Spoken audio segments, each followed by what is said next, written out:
mbokk yi asalaamaaleykum wa rahmatullahi taala wa barakaatuhu ginnaaw mën a sant yàlla julli si yonent bi sallallahu alayhi wa sallam di sant Cheikh Khadim bu baax a baax comme ni ñu ko waxoon rek ñu ngi fii ci bisu alxuraan ak xasida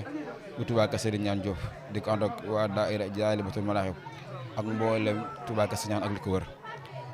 jëwriñ ji di Cheikh Ibrahima Diop kennal Cheikh Amadou Bamba di ko ziar bu baax a baax di ko ñaanal tawfiq ak tasiir liggéey bi nekk ci loxoom mu am ci lu koy jotam ànd ko mboolem waa daaira bi yëpp ginnaaw loolu ginnaaw amal nañu ay reportage yu am solo ci jotaay yi su ma nee ci biir baas bi ginnaaw loolu jëloon ci waañ bi te ne ñu ngi fii ci collation bi fa yàlla dogal na fi lay sedd yi nekk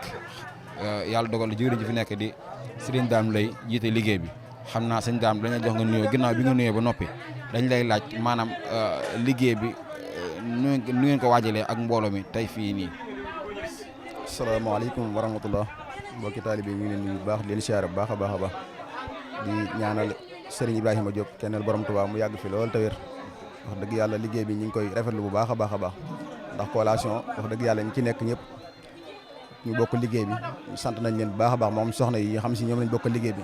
ñu ngi leen di sant bu baax a baax a baax a baax ak gis nañ ñu ci jàppee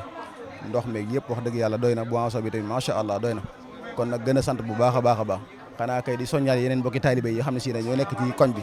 ñu leen di woo ci liggéey sëriñ bi rek ndax lii liggéey bi Sëriñ Tuubaa la kenn moomu ko kon ñu ngi leen ci sàkku di leen ci woo bu baax a baax a baax a baax. macha allah jërëjëf sëñ Dame kàddu yi kawe na am na solo kon ni nga ko waxee rek kon mel na woon na suñu mbokk taalibe yi rawatina ñi yeewoo ci gox bi di Touba Kër Serigne Niane Diop ak li ko wër liggéey bi liggéey Serigne Touba la ñu ngi ciy taalal loxo képp comme yàlla dogal na taalibe Serigne Touba nga te yeewoo ci dëkk bi rawatina Touba Kër Serigne Niane Diop kon loolu la Serigne Dame indi comme ni nga ko waxee su sedd yi moo ko yor naan gi ak yu sedd yi yàlla dogal na ñu ngi koy joxe fii